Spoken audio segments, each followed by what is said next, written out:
اعوذ باللہ من الشیطان الرجیم بسم اللہ الرحمن الرحیم قل تعالوا اتل ما حرم ربكم علیکم الا تشرکوا به شیئا وبالوالدین احسانا ولا تقتلوا اولادکم من املاق نحن نرزقكم وإياهم ولا تقربوا الفواحش ما ظهر منها وما بطن ولا تقتلوا النفس التي حرم الله الا بالحق ذالکم وصاکم بہ لعلکم تعقلون۔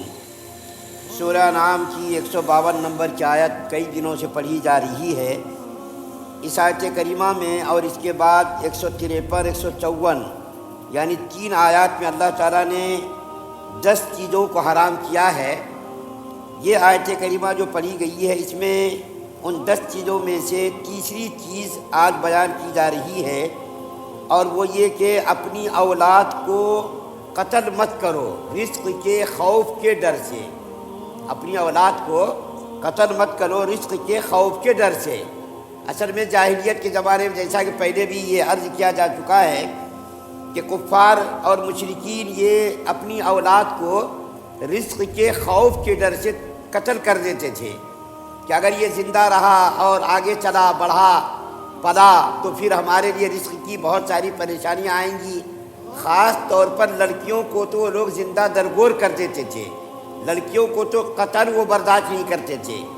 قرآن کے اندر ایک جگہ سورہ نحل کے اندر ہے کہ وَإِذَا بُشِّرَ أَحَدُهُمْ بِالْأُنثَىٰ ظَلَّ وَجْهُهُ مُسْوَدًّا وَهُوَ كَظِيمٌ، کہ جب ان کو لڑکیوں کی بشارت سنائی جاتی ہے تو اس کا منہ بالکل ٹیڑھا ہو جاتا ہے، یعنی چہرہ بالکل اتر جاتا ہے لڑکیوں کی پیدائش کی خبر سن کر کے۔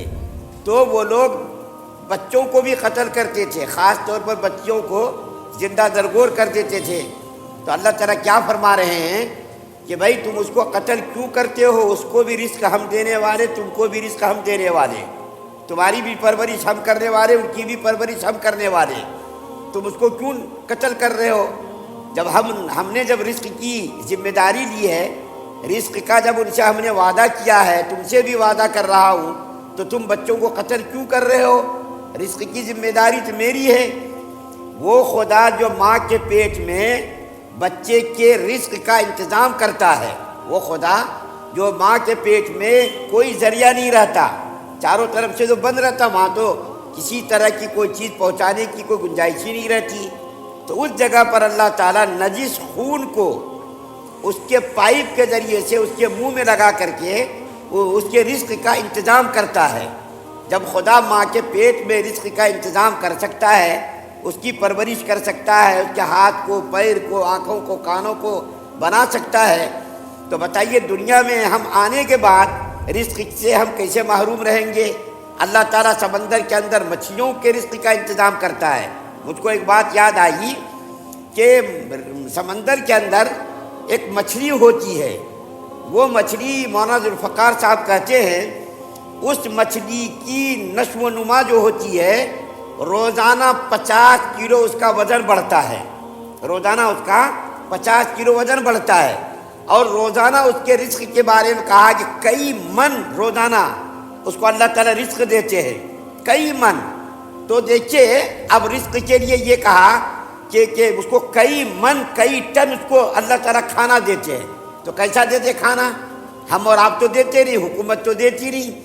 تو اس کے کھانے کا اللہ تعالیٰ نے یہ انتظام کیا ہے کہ وہ مچھلی سمندر کے اندر منہ کھول کر کے ٹھہر جاتی ہے، منہ کھول کر کے ٹھہر جاتی ہے۔ منہ کے پانی کا جو بہاؤ آتا ہے، اس پانی کے بہاؤ کے ذریعے سے کنکر، پتھر، لکڑی، جو کچھ بھی ہوتا ہے سب اس کے منہ کے اندر یہ جاتا ہے، اور اس کے منہ کے اندر ایک جالی لگی ہوئی ہے، اس جالی کے ذریعے سے یہ ساری چیزیں، کنکر، پتھر، یہ ساری چیزیں اس کے اندر جاتی ہے، اور اس کے ذریعے سے اس کا پیٹ بھرتا ہے، اور اس کی جو نشو و نما ہوتی ہے 50 کلو روزانہ اس کا وزن بڑھتا ہے۔ تو بتائیے اس کے کھانے پینے کا انتظام کون کر رہا؟ ہم کر رہے ہیں، آپ کر رہے ہیں، کون کر رہا؟ مجھ کو ایک اور واقعہ یاد آ گیا۔ حضرت سلیمان علیہ السلام کے بارے میں آپ نے سنا ہے کہ ساری دنیا پر اس کی حکومت تھی، ہواؤں پر، فضاؤں پر، زمین پر، شیطان پر، جنات پر، انسانوں پر، چرند پر، پرند پر، ساری مخلوق پر اس کی حکومت تھی۔ ایک مرتبہ حضرت سلیمان علیہ السلام نے اللہ تعالیٰ سے یہ عرض کیا یا اللہ میں آپ کی مخلوق کی دعوت کرنا چاہتا ہوں. تو اللہ تعالیٰ نے کہا کہ تم میری مخلوق کی دعوت نہیں کر سکتے، تمہارے بس میں نہیں ہے. انہوں نے کہا نہیں یا اللہ مجھ کو موقع دیجیے، میں دعوت کرنا چاہتا ہوں. جب یہ بار بار اصرار کرنے لگے تو اللہ تعالیٰ نے کہا اچھا ٹھیک ہے تم جو ہے میری مخلوق کی دعوت کرو.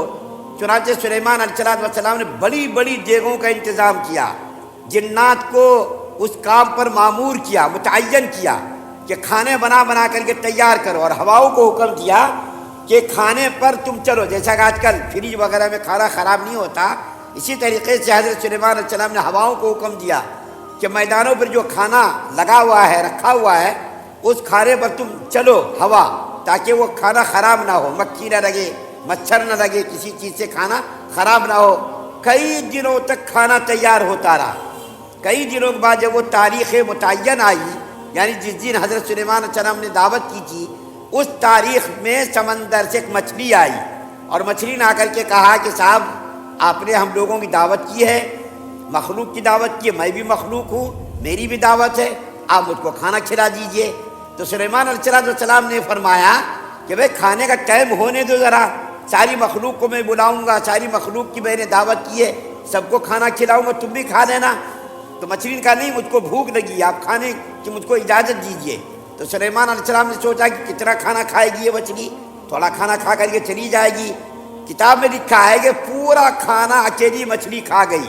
کئی دنوں تک، کئی مہینوں تک جو کھانا تیار کیا گیا تھا بڑے بڑے میدانوں میں، جو ہے دیگوں میں، بھگونوں میں جو کھانا تیار کیا گیا تھا وہ پورا کھانا مچھلی کھا گئی. اور اس کھانے کے بعد کہنے لگی کہ سلیمان علیہ السلام میرا جو پیٹ ہی نہیں بھرا اور مجھ کو کھلائیے. تو سلیمان علیہ السلام نے کہا کہ ساری مخلوق کے لیے یہ کھانا تیار ہوا تو تم نے اکیلے ہی کھا لیا، اب میں کھانا کہاں سے لاؤں. تو مچھلی نے کہا کہ آپ نے تو مجھ کو بھوکا رکھ دیا، آپ نے میری دعوت کی، مخلوق کی دعوت کی، میں تو بھوکی رہ گئی، میرا تو پیٹ ہی نہیں بھرا.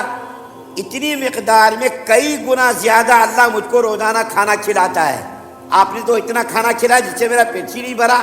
تو سلیمان علیہ السلام نے کہا یا اللہ آپ کی مخلوق کو میں کھانا نہیں کھلا سکتا، اتنا کھانا جو ساری مخلوق کے لیے میں نے تیار کرایا تھا ایک اکیلی مچھلی کھا کر یہ چلی گئی، تو آپ کی مخلوق اور پتہ نہیں کیسی کیسی مخلوق ہوں گی. تو اللہ تعالیٰ نے کھانے کی ذمہ داری لی ہے، رزق کی ذمہ داری لی ہے. خود اللہ نے قرآن کے اندر فرمایا ہے کہ ہر زمین پر چلنے والی رینگنے والی مخلوق کے کھانے پینے کی ذمہ داری میں نے لی ہے. چونٹیوں کو، مکھیوں کو، مچھروں کو، درندوں کو، مچھلیوں کو، فضاؤں میں اڑنے والے پرندوں کو اللہ تعالیٰ دیکھے کھانا دے رہا، یہاں تک کہ پتھروں میں چھپی ہوئی مخلوق کو بھی اللہ کھانا دے رہا. چنانچہ تفسیر کے اندر لکھا ہے موسیٰ علیہ السلام کے بارے میں واقعہ کہ ایک مرتبہ حضرت موسیٰ علیہ السلام کہیں سے گزر رہے تھے، تو گزرتے گزرتے ان کے دل میں خیال آیا کہ اللہ تعالیٰ جو ہے دوسری مخلوق کو کیسا رزق پہنچا رہے، اس کا کیسا انتظام کر رہے. تو اللہ تعالیٰ نے وہی بھیجی اے موسیٰ علیہ السلام تمہارے سامنے جو پتھر ہے اس پتھر پر تم لاٹھی مارو. لاٹھی کا ذکر قرآن کے اندر آیا ہے، حضرت موسیٰ علیہ السلام کے پاس ایک لاٹھی رہتی تھی، لاٹھی مارو تم. تو حضرت موسیٰ علیہ السلام نے لاٹھی ماری پتھر پر تو اس کے 2 ٹکڑے ہو گئے. اللہ نے کہا کہ اور مارو، پھر مارا، پھر اس کے ٹکڑے ہو گئے. کئی مرتبہ مارنے کے بعد اس کے اندر سے کیڑا نکلا، اور اس کیڑے کے منہ میں کیا جو ہے گھاس تھی، گھاس کا ٹکڑا تھا کیڑے کے منہ میں. اندازہ لگائیے پتھر کے اندر کیڑا ہے، اس کے رزق کو اللہ پہنچا رہا. کیسا پہنچا رہا؟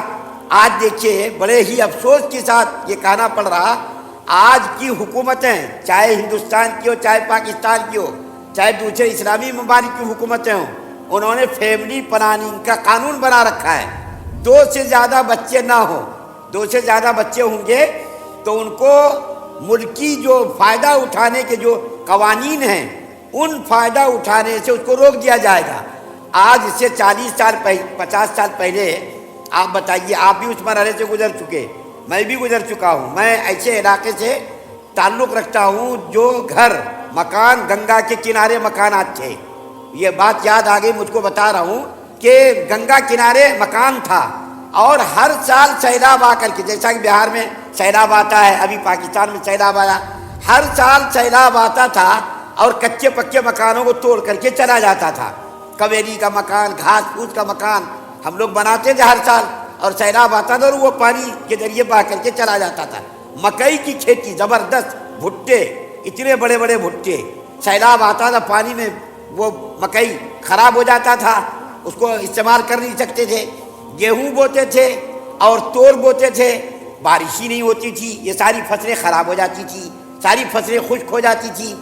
اس زمانے میں پھر بھی ہم لوگ جیتے تھے۔ یہ 80 کی بات میں بتا رہا ہوں، پہلے بھی ہوتا ہوگا۔ 80 میں جب میری عمر 10 سال 11 سال 12 سال رہی ہوگی، اس وقت جو ہے ہمارے ایک چاچا عثمان چاچا تھے، بڑے ہی پڑھے لکھے، اس زمانے میں بڑی محنت کر کے انہوں نے تعلیم حاصل کی تھی، ڈگریاں حاصل کی تھی۔ اس زمانے میں انہوں نے ارادہ کیا اکیلے کہ جا کر کے یہاں سے کہیں دور زمین لے کر کے گھر بنائیں گے۔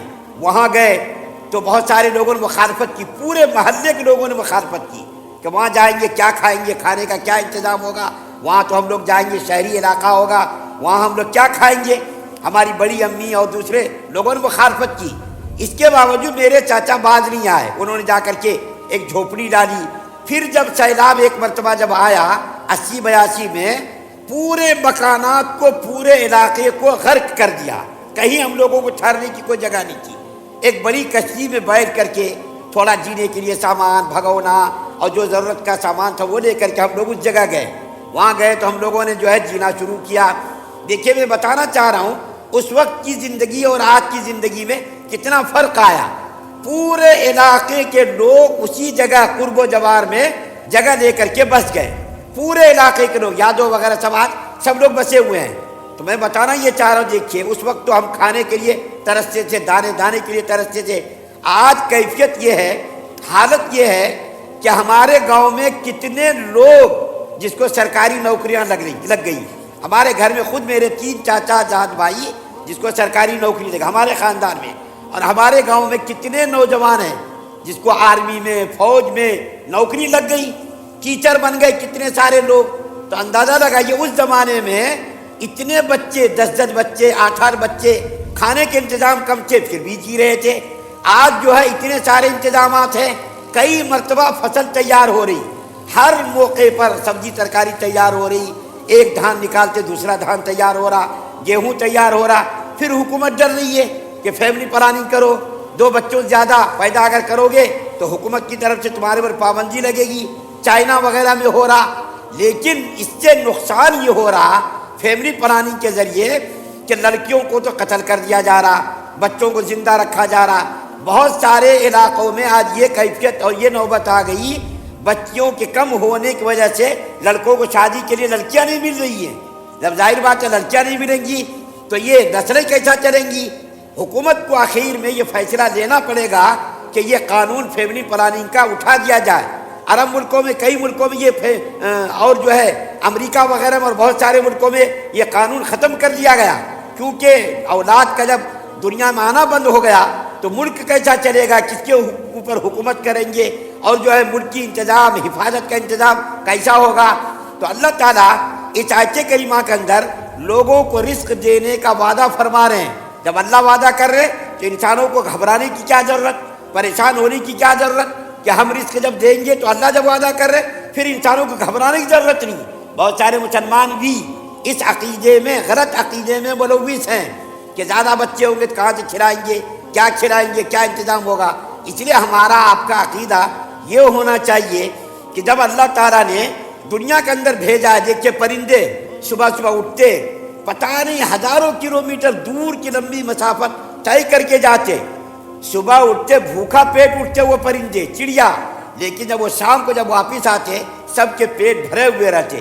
مرغیوں کو دیکھیے، پرندوں کو دیکھیے، چڑیوں کو دیکھیے، صبح تو بھوکے اٹھتے، اس کے بعد شام کو دیکھیے سب کا پیٹ بالکل گدگد رہتا، بھرا ہوا رہتا، اس کے یہاں پر جو ہے گردن کے پاس اس کے غذا بھری رہتی ہے، چارہ رہتا بھرا ہوا۔